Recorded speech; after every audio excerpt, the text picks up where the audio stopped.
I appreciate the songs that you led, which certainly did move my heart.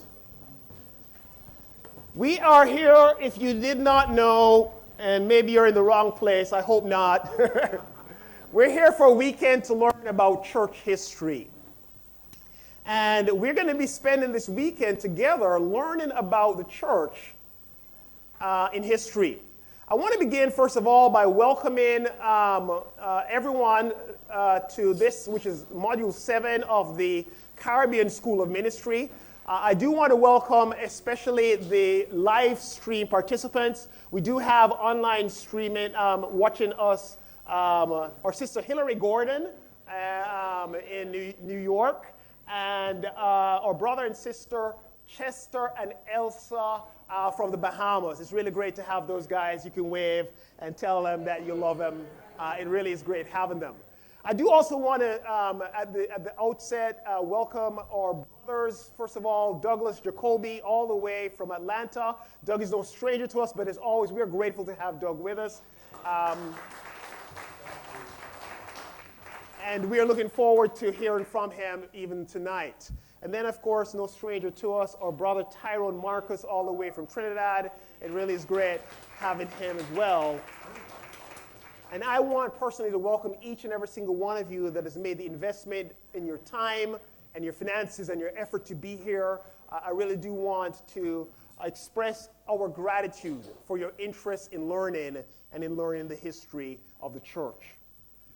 So we are on our penultimate module in the Caribbean School of Ministry, Church History and Doctrines. We're going to be trying to teach church history over 12 hours. And if you think about that, that means it must be a survey. This is a schedule which you would have received already. Tonight, Douglas and myself are going to be taking you through the first 300 years of the church after I give you an introduction to why do we need to study church history.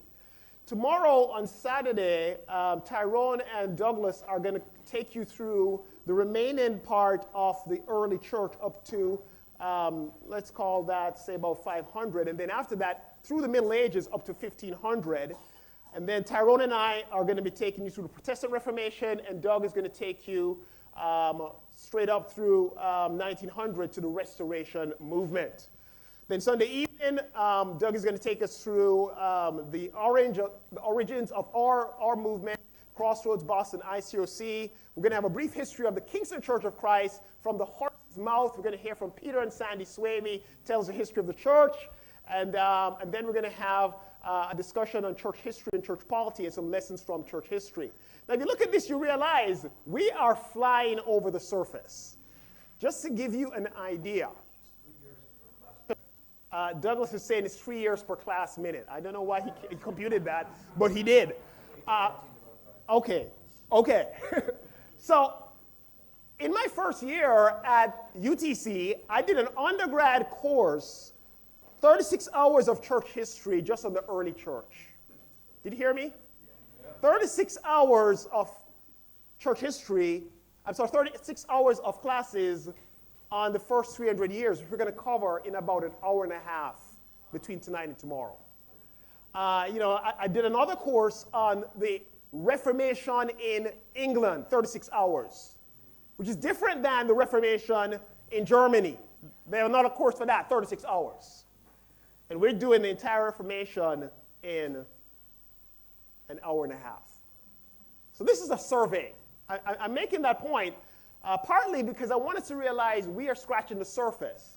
But as well, the reason why we decided just to teach church history, and we're doing the doctrines part of the course by videos online, is because there would be no way that we could do any justice to church history, even a survey, if we were to try to teach doctrines as well. Are you with me? Yeah. Okay. So, let's start by asking the question, why should we study church history? What do you guys think? Why? What's the point? Why are we here? What are all of these books over here on church? What's the point of all that?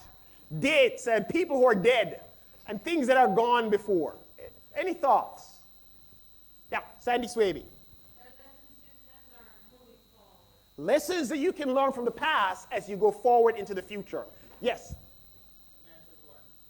Good night.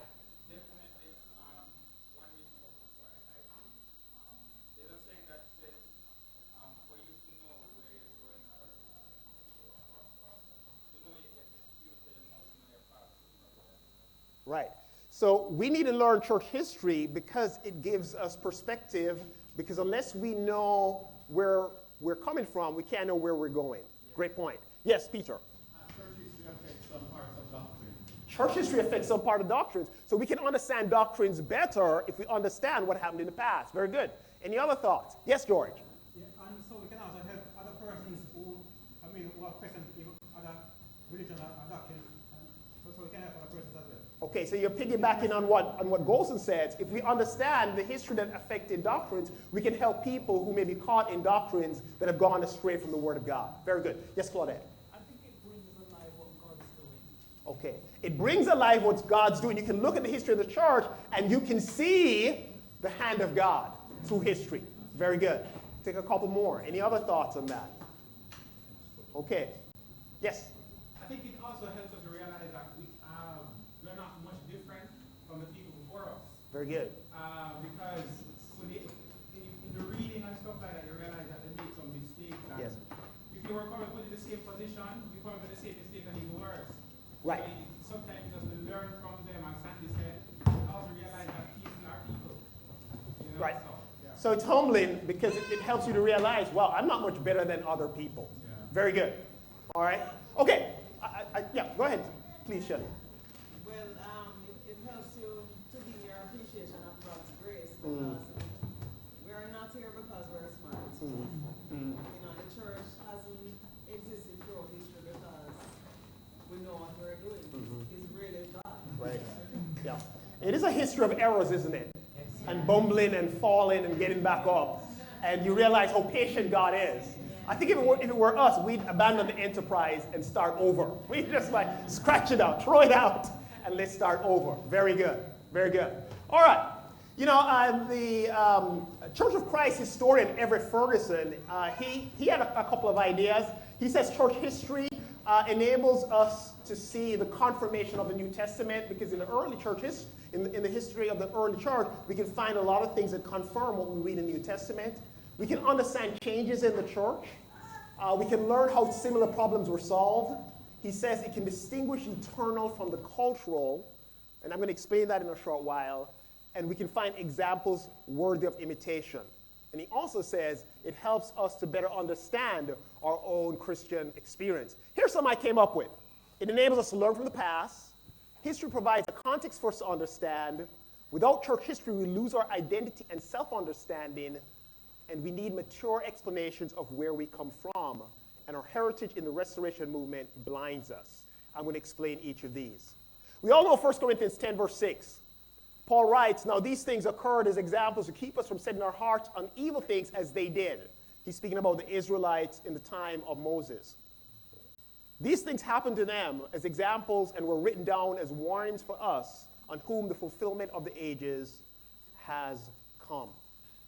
You know, Paul makes it clear that the New Testament believers can learn from the history of God's people recorded in Scripture.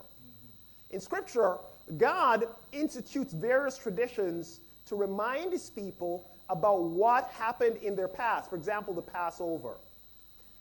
And you can think, yeah, that's right, Courtney, but you know, that's biblical history. That matters. But who cares about what happens after the Bible? That's just history of man-made traditions and errors. Surely we can ignore all of that. But I think the principle being advanced here applies not only to biblical history, but to all history. Those who do not learn the lessons of history are bound to repeat them. I think that statement applies to church history also.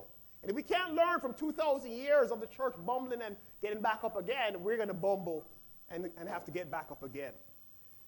You know, one of the things that C.S. Lewis says, he says that we're able to distill out what is temporary fad by listening to voices outside of our own era. This is how he puts it. We need intimate knowledge of the past. Not that the past has any magic about it, but because we need something to set against the present to remind us that the basic assumptions have been quite different in different periods, and that much which seems certain is merely temporary fashion. There's a lot that we can believe this is how it goes. But the only reason we believe that is because we're in a time that we're being influenced by the ideas around us. And if we'd only get out of our time, we'd realize, people haven't always assumed that this is a fact. And it would enable us to see past our narrow little time. You know, Lewis says as well, a man who's lived in many places is not likely to be deceived by the local errors of his native village. The scholar who has lived in many times is therefore in some degree immune from the great cataract of nonsense that pours from the press and the microphone of his own age. If you can live in different times by church history, you're not just confined by all the loud shouting that's going on around you. We got to get out of our time and hear voices from other times in order to discern better what is influenced by our time and temporary and what is eternal. You know, there are many developments in church history that are influenced by societal trends or the historical context of the time. One of the things we will learn tomorrow when we look at Martin Luther, we'll realize that his teaching that we're justified by faith alone is influenced by the context that he's fighting against a church that has accretions of a millennia of works righteousness.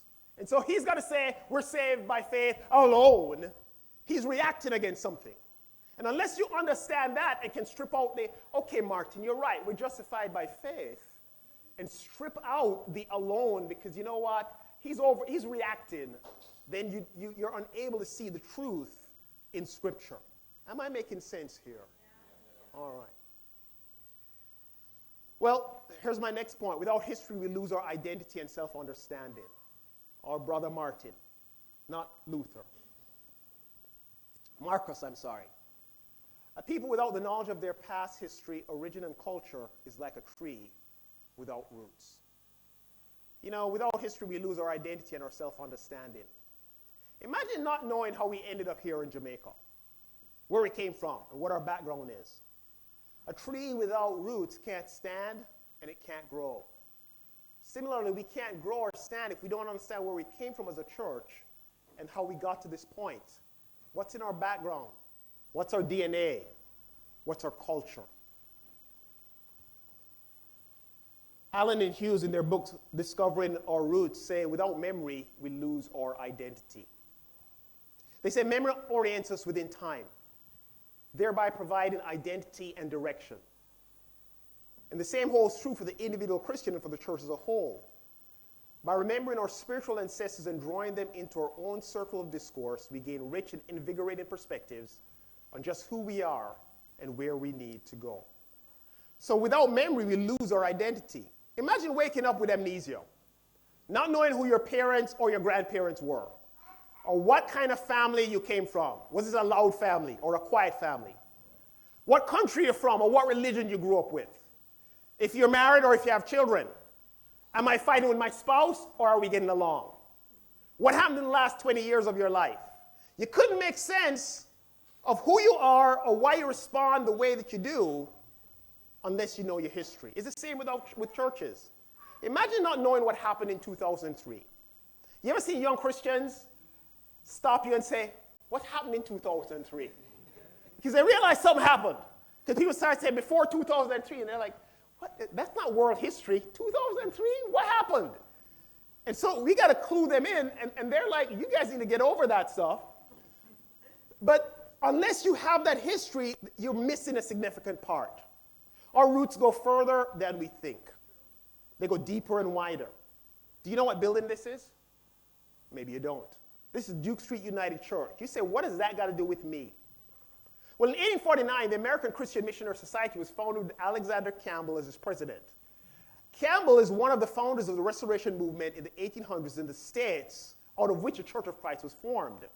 And missionary societies like that one was one of the causes why the movement split apart into the Disciples of Christ and the Churches of Christ in 1906. Doug will tell you about this tomorrow afternoon. That missionary society had 3 efforts outside of the U.S. One was Jerusalem, the second was Liberia, both failed miserably, and the third was Jamaica in 1858. And that yielded modest results. They started on Church Street, ended up in about 1898 at this building at 70 Duke Street. And this building is the oldest Disciples of Christ building and work outside of England and the United States. This is part of your history. Eventually, the Disciples of Christ merged with the Presbyterian Church to form the United Church of Jamaica and Grand Cayman. So we as a church are related to the United Church. Some of us got married by United Church ministers, and we didn't understand why they were so charitable to us. It's like finding long-lost family, isn't it? Sometimes you don't like what you find. You don't have to go for Christmas dinner, but knowing is important because it helps you understand better who you are and where you're coming from. What's in your DNA? Knowing our ancestors are who they are can help us better understand ourselves. You know, my son Chase, he's a lot like me. It's uncanny. I don't know why the Lord did that to him, but he did. And, you know, a lot of times, he has, you know, I could tell you some of his eccentricities, but I won't. But a lot of times, you know, my wife, Lavette, she's frustrated with him, and I look at him and I understand. I know exactly what's going on in his head. Because I understand his DNA. You know, you can't really understand me unless you understand my family that I came out of.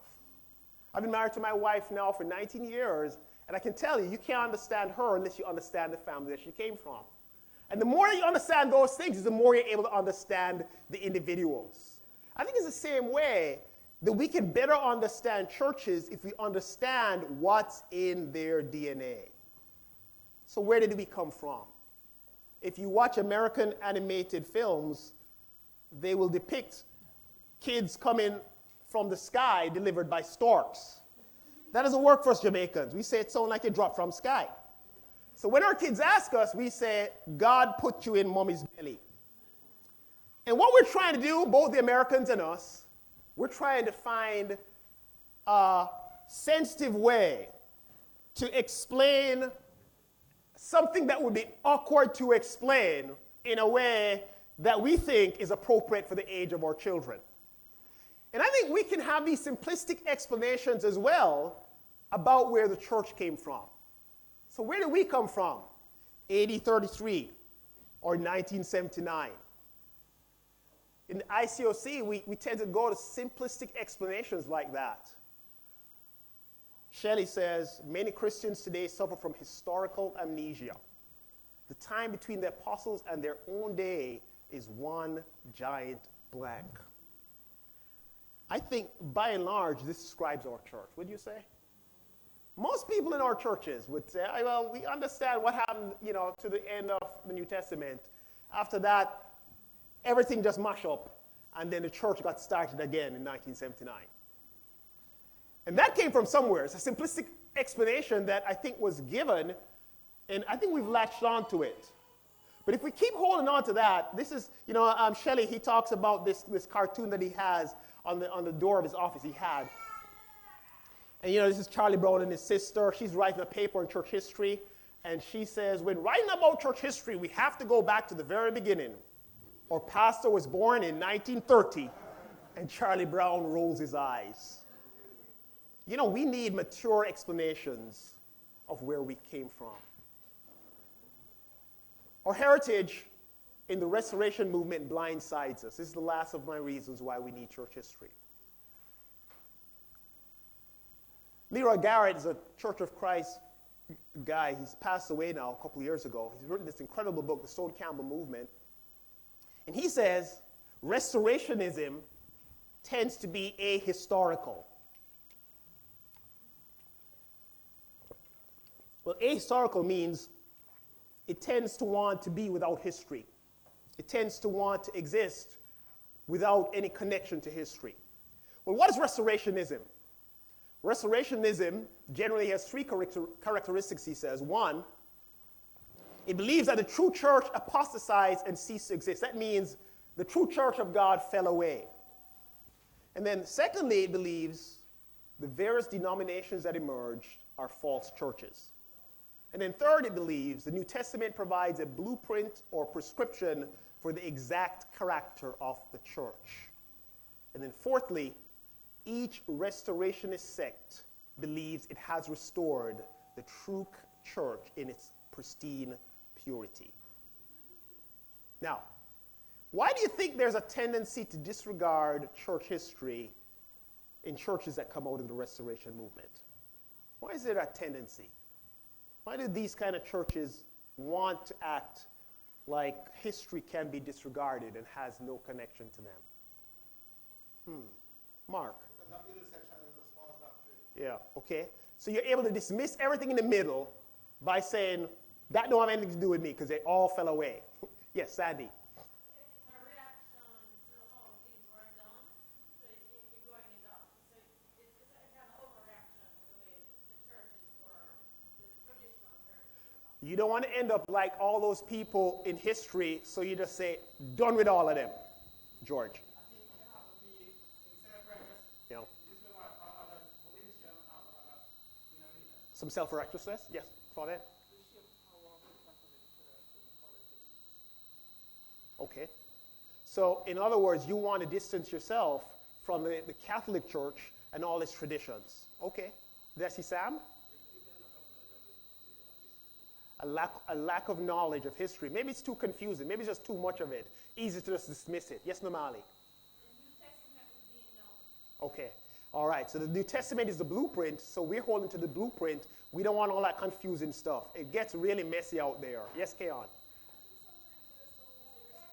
Yeah. Okay. The focus on restoration means it's, we don't want to get into all of that stuff. We could keep going here. Here's what he says. Restorationism tends to be ahistorical. It claims that only the source of the stream, original Christianity, really matters. When one can leap backward to primitive Christianity and recover the original church, the intervening centuries do not matter.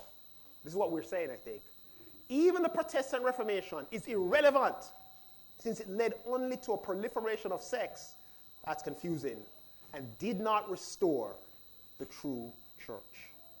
So we want to go right back to the source, and we don't want to get in all those intervening, confusing centuries, and we don't want to get mixed up with all of those proliferation of sects. We're not, one. We just want to restore the true church. Allen and Hughes agree with Garrett. They say we also face restoration churches, churches of Christ, and additional obstacles stemming from our heritage among churches of Christ. We often assume that our roots are simply in the New Testament and that we really have not been shaped in any significant way by the intervening history.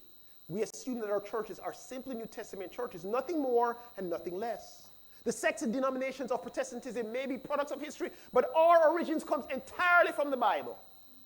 The implications of such an assumption are clear.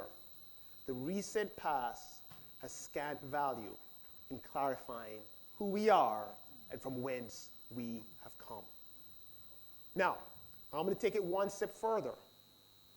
And what I want to show us is that we not only are this way because it goes with our restoration way of thinking, but this is part of our DNA. Allen Hughes writes, they said that this attitude towards the past has been a powerful current in our heritage. As Barton Stone, one of our most influential forefathers, put it, the past is to be consigned to the rubbish heap upon which Christ died. To him, the stream of Christian history had become so littered with human inventions that such pollutions in the pure waters of truth must be bypassed altogether. People must make their way back upstream to the source, the spring itself. So this kind of thinking, it's in our DNA. It's part of the culture of our movement. You thought we came up with that in the ICOC. You're programmed, and you don't even know that you are programmed.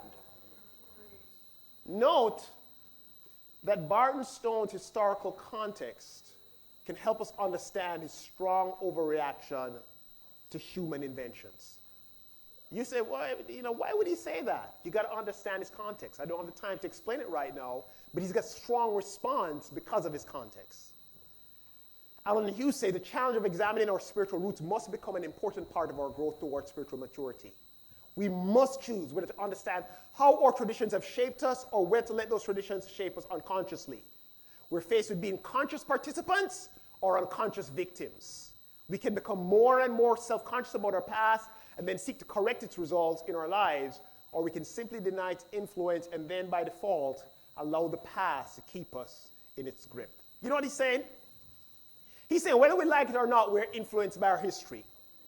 So we can pretend that we're not. When my daughter Chelsea was younger, she used to try to hide in open spaces. So you say, go hide, and she'd cover her eyes in the living room like this. Of course, everybody could see her, but she's thinking, she's covered her eyes, so she's hidden. I think we can try to do the same thing with our past. Well, past, no, nothing is there for me. And in doing that, not face up to a lot of what is driving us beneath the surface. Unless we understand some of what is influencing us, we can't correct it. We can't course correct unless we understand what our undercurrents are. Does that make sense? Yeah. All right. Now I'm going to try in the next 10 minutes, 13 minutes, take you through 100 years of church history. More like 70, actually. I'm going to try and talk you through what happened from Pentecost right here all the way to the end of the first century. Here's John. He writes Revelation. Some people think this is maybe around 96 AD, thereabout. He was the last of the apostles. What happened in those 70 years? Well, we're, fairly familiar with the first century of the church's history because for us, the Bible is a source of much of the history of the church that we're interested in. And so we tend to focus a lot on the New Testament and what it tells us about the first century. What do we know about the first century? We would think intense Roman persecution, would you agree? Yeah. Church meetings of thousands, would you agree? Everyone read the Bible daily, would you agree? You guys are very suspicious. Christians saw eye to eye on all matters of doctrine. It's Mark being to lead them, I think at a glance, many of us at some point maybe thought this way. Actually, the Roman persecution of the church was very limited in the first century. There were really two big episodes. I'm going to talk about those in a second, under Nero and under Domitian. Other than that, and those were fairly localized and not generalized. Other than that, there wasn't much persecution from the Romans during the first century. As for church meetings of thousands, these guys met in homes. And so, you're talking about 20s, 30s, 40s, 50s is pushing it. Everyone read the Bible daily. Well, the Bible wasn't complete yet. They had the Old Testament Septuagint, which was in Greek, which was their Bible, and there are different parts of the New Testament that were being written, but they had not yet been canonized during the first century. They started putting different ones of Paul's letters together, the Gospels, etc., etc. And most people didn't have a Bible. Unless you're rich like the Ethiopian eunuch and you're able to afford a scroll of Isaiah to read in your chariot, you had to go to the synagogue to hear the word of God. So, I don't know we can say that. Christians saw eye to eye in all matters of doctrine. Well, you read the New Testament epistles, the reason why they're writing these things is because people have some views they're trying to correct. And even when Paul says we're to be united in mind and thought, he's writing that because they're not united in mind and thought. And even amongst the apostles, they had different views. So maybe some of how we tend to view the first century as this sort of, perfect era is not quite correct. Well, what do we know? We do know that after Jesus had died and resurrected, he did give his disciples a charge to testify about his life, his death, and his resurrection, and to carry that message from Jerusalem throughout Judea, Samaria, to all the ends of the earth. And this is a programmatic outline of the book of Acts, but it also is a plan that Jesus gave his disciples for how to evangelize. And the way this works is they start here in Jerusalem, they spread throughout Judea, And by time, you get to about Acts 8, Philip is preaching in Samaria. And then by Acts 10, you've got Peter moving from Joppa here to Caesarea. And then from there, even Galilee, in a sense, will be considered Gentile territory. But it spreads beyond that, and you could see these circles that, just expand even wider. By the time we get to the end of the book of Acts, we're in Rome. But this is basically what we've covered by this time, right? We've gone as far as, maybe Southern Europe, Asia Minor, and North Africa, thereabout. But Acts doesn't tell us anything about the church in Alexandria, which we know there was a church there, so it's not a complete picture. So the question, did they really go to the ends of the earth? What's the ends of the earth? Where is it? Is it to the end of the known world for them? Well, perhaps ends of the earth is not a geographical distance, but a theological distance from Jerusalem and a cultural distance from Jewishness. Meaning, you're going to take the gospel, you're going to start in Jerusalem with the Jews, and you're going to extend it outwards to more and more people who are not as Jewish, and you're going to carry it to the Gentiles. In fact, the term, the ends of the earth, is a common Old Testament term, and if you go through Psalms or Isaiah, you'll see it refers to the Gentile mission. We're talking here theological distance and not geographical distance. Here's an example, Isaiah 49. He says, it's too small a thing, this is God, for you to be my servant, to restore the tribes of Jacob and bring back those of Israel I've kept. I will also make you a light for the Gentiles, that you may bring my salvation to the ends of the earth. Now, let's do a little bit of exegesis here.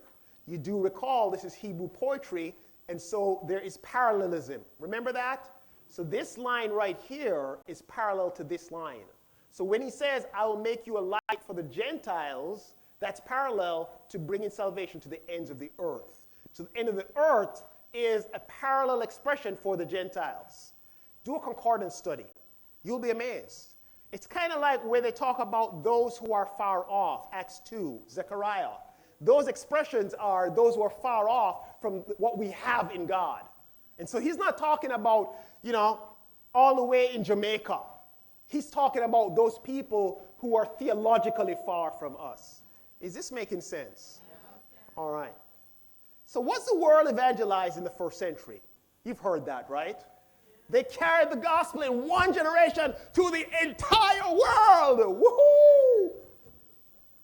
We base that on Colossians 1:23. This is the gospel you've heard that's been proclaimed to every creature under heaven. Every creature heard the message. Well, I think if you look at the NASB, this is a more accurate translation. The gospel that you've heard was proclaimed in all creation under heaven. This is hyperbole. It's not literal speech. He's not saying the whole world is evangelized in one generation. If you look at Colossians 1, verse 5 to 6, you'll see him saying that the gospel is still bearing fruit. In Colossians 4, verse 6, he tells the Christians to keep sharing their faith. And in fact, history does not support a literal reading. In fact, it's not until the 16th century, the Catholics, and the 19th century, the Catholics started in the 16th century, the Catholics started carrying the gospel to Americas, and not until the 19th century that the gospel spread to Americas by Protestants, and then to Africa and most parts of Asia. And so they didn't evangelize the whole world in one century, even the Roman world, but they made a great start. So here, I got a little video on the spread of Christianity. And if you look at this, you'll see that in the, this is a time down here, we're at maybe about 100, 150 there. And you can see, not even in the Roman world have they, spread all over yet. And by the time you get to 600, you realize that it's only at that point that they've got as far as to spread to most of Western Europe. Do you see that? All right. Now, if you want a picture for how long it took to actually spread all over the world, you'll see that it takes a long time for them to actually break out of this part of the world. And there are people who are living in the rest of the world. It's not like this is the only place where people were. And you notice up to about 1,000, they're still in this part of the world, and they're losing ground to the Muslims. Okay? Then you have the crusade, and then that doesn't really recover much ground. Eventually, you're going to see that the Spanish and the French, they push the Muslims out of Europe, out of this part of Spain here. And around this time, we're talking about the time of Columbus, then the Spanish spread to the New World. Conquistadors may have brought some version of Christianity to that part of the world. And then you notice most of the world is not reached. I'm going to tell you about China and India in a second. Eventually, 1700s, 1800s, the Americans spread west. And then by the time you get to the 1800s and 19th century, they divide up Africa and there is some spread. So you realize, certainly you didn't evangelize the entire world in one generation. Are you guys with me here? This is the Roman world. And you realize after up to about, this is about, 185 in purple here. And then 325, Constantine in green here. It spreads, even further. Now, neither the video I showed you before nor this map depicts the expansion of the church to India and China. And Doug is going to tell you a little bit about the Church of the East either tomorrow, most likely tomorrow, Douglas. So we'll realize that it did spread a little bit beyond this. But certainly, the notion that these guys had evangelized the whole world in one generation is not correct. They made a very good start. And the start that they made is actually incredible when you understand that you're talking about, 12 guys as apostles, a seed of maybe, 120, 500, however you count the numbers. They made an incredible start. But certainly, we did not evangelize the entire world in one generation. It took centuries in order for that to get done. All right. So, extra biblical sources, and by that I mean sources outside of the New Testament, give us an idea as to some of what happened that Acts, for instance, doesn't tell us. We know from Eusebius, there's a tradition that the apostle Thomas sends Thaddeus to Edessa. There's a king named Agbar who had, legend says, asked Jesus to heal him. Jesus says, I can't come, but I'll send one of my guys. And eventually, this is one of the first places outside of the Roman Empire where Christianity was spread to. Thomas evangelized Parthia, went to India. There's a strong tradition that Mark went to Egypt and founded the church in Alexandria. Andrew, Scythia, John into Asia Minor. And Peter, we do know from the book of the epistles of Peter, preached, Eusebius says this, but I think he bases it on 1 Peter, the Jewish diaspora in Pontus, Galatia, Bithynia, Cappadocia, and Asia. I think that's 1 Peter. It could be 2nd. Thank you, 1 Peter 1:1. Then what happens, we do know that Peter and Paul were executed under the Neronian persecution. Eusebius tells us that Peter was executed upside down because he didn't feel like he should be executed in the same way as Jesus was. And Paul, being a Roman citizen, was beheaded. 70 AD is an important date, the culmination of the Jewish Roman war. The Romans come in and destroy Jerusalem. Part of what happens during this time, this is a model of Herod's temple. This is taken at the Israel Museum. And the temple was, in fact, the center of Judaism, but also it was a symbol of national pride for the Jews. The Talmud says that whoever has not seen Herod's temple has not seen a beautiful building in his life. And what happened during the invasion of Jerusalem, the temple was destroyed. In John 2:20, we're told that it has taken 46 years to build this temple. And I think they were talking not about the temple itself, but the whole complex. And they were still building it after Jesus died. And maybe about 4 years before the Romans came in, before they completed it. So this is like, the symbol of Jewish pride and the center of the Jewish religion. Well, the Romans come in, and this is from the Arch of Titus commemorating the destruction of Jerusalem. This is in Rome. And you see they're carrying off the menorah. The temple is destroyed. The sacred objects are pillaged, and it represents the end of the sacrificial system. and the end of Second Temple Judaism, because there is no more temple. And so it also represents the end of Christianity's existence within Judaism. You see, before 70 AD, Christianity was regarded as a part of Judaism. It was just a sect within it. And that's partly why the Romans didn't really pay them a lot of attention. But then after the Jewish war and Jerusalem gets destroyed, the Jews are killed, the Christians, in heeding Jesus' prophecy, flee when the Romans surround the city, and they go across the river Jordan into Pella, so they don't get killed. And the Jews start feeling like these guys they're not even one of us. They're traitors. And that it marks an irreparable break in the relationship between the Jews and the Christians. And Judaism itself changes. It's now no longer focused on celebrating the different sacrifices. It becomes now more studying the Torah, and that's the beginning of rabbinic Judaism. And because the Christians fled when everybody else, over 1 million, are killed, that's the end of Christianity within Judaism. So as a result of that, partly as a result of that, what begins to happen is the church starts to get persecuted by the Romans. We are aware there was persecution by the Jews in the 30s to 60s. And we know also that Claudius even expelled some Jews, including Christians, because as far as he was concerned, Christians, Jews, they're all the same. But by 64 AD, people are beginning to realize these Christians are different.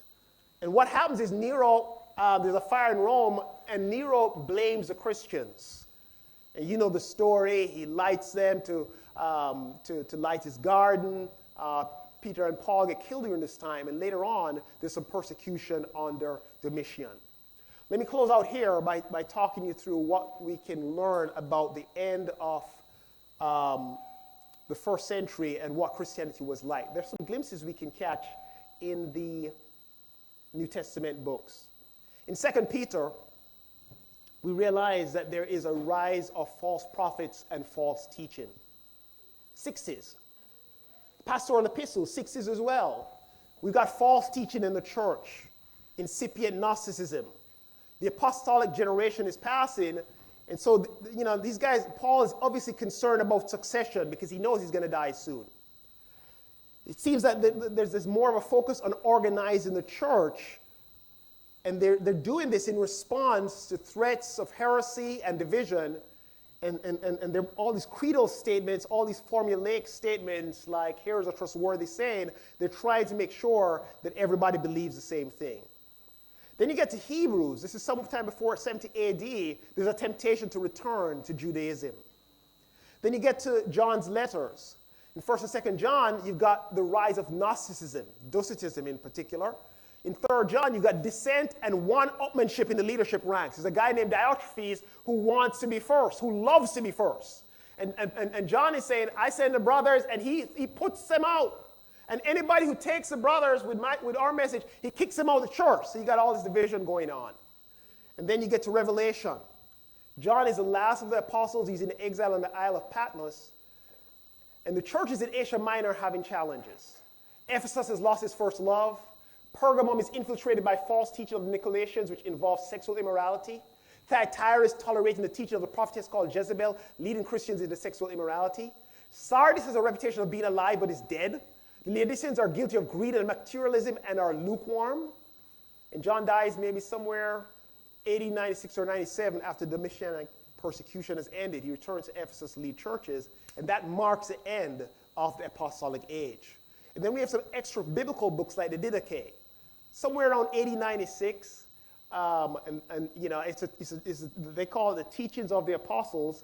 And I do have time to read a little section to give you a feel of it. Yeah. You can tell me if you think these guys are still very orthodox. Concerning baptism, thus shall ye baptize. Having first recited all these things, baptized in the name of the Father, and of the Son, and of the Holy Spirit, in living, that means running water. But if you don't have living water, then baptize in other water. And if you're not able to baptize in cold, then in warm. But if you don't have either, then pour water on the head 3 times in the name of the Father, of the Son, and of the Holy Spirit. But before the baptism, let him that be baptized, and him that is being baptized fast. And any others, stop. Fast together with him. And it goes on. Does that sound very orthodox? I think these guys they're beginning to go a little bit off course. I could read more. But the full track students, you got the whole book. You can read it. Good for you. Then you got Clement, and he's around the same time. And, he's writing maybe about 80, 96, sometime after the Domitian persecution. And he's very focused on trying to get the young people in the church from not kicking out the elders. And, you still got elders, not one over a bunch, but there's this need to emphasize leadership. So what do we have? We have the past of the first generation, including the apostles. And with that, the rise of false prophets and false teaching. There's a cooling off period. And it seems like they're in a time of transition, and they're trying to regroup and figure themselves out. This is maybe, 60-something years after the start of the church. If you count the beginning of our movement from the 1960s, this is about where we're at in terms of time. I don't know if you've seen any similarities, but something for you to think about. All right. So, I think that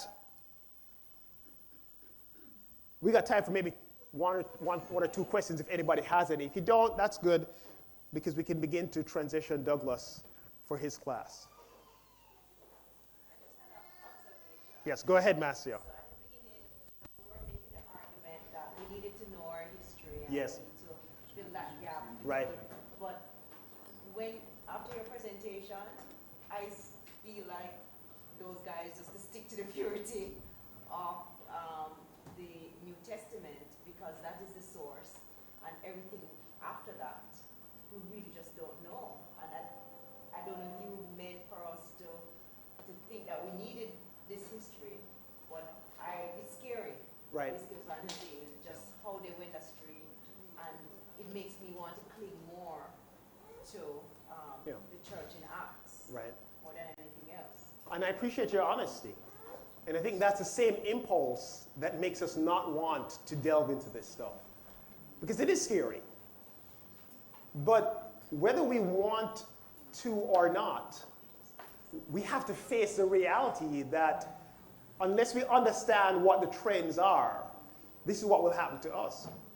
One of the things I think we say to ourselves is we don't want to mess up. We've been in our movement, let's say 60-something years. We've made our own fair share of mistakes. And I think we'll see that many of the mistakes that others have made, we've made too. But it's easier for us to say, no man, I'm sure we're doing exactly what's in the New Testament. And by that means, avoid the reality that maybe there's some things that we need to change. This is scary, but it's good.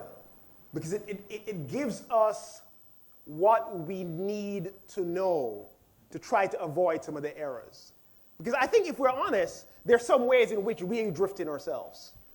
And if we can able to see it and identify it, then we can course correct. But if we do what Chelsea does, we're going to crash. I appreciate your honesty.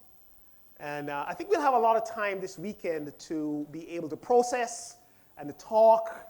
But I think this is necessary, unless we want to continue to think that the stork dropped us or God put the baby in mommy's belly. We're bigger boys and girls. It's time we think a little bit more. Thank you.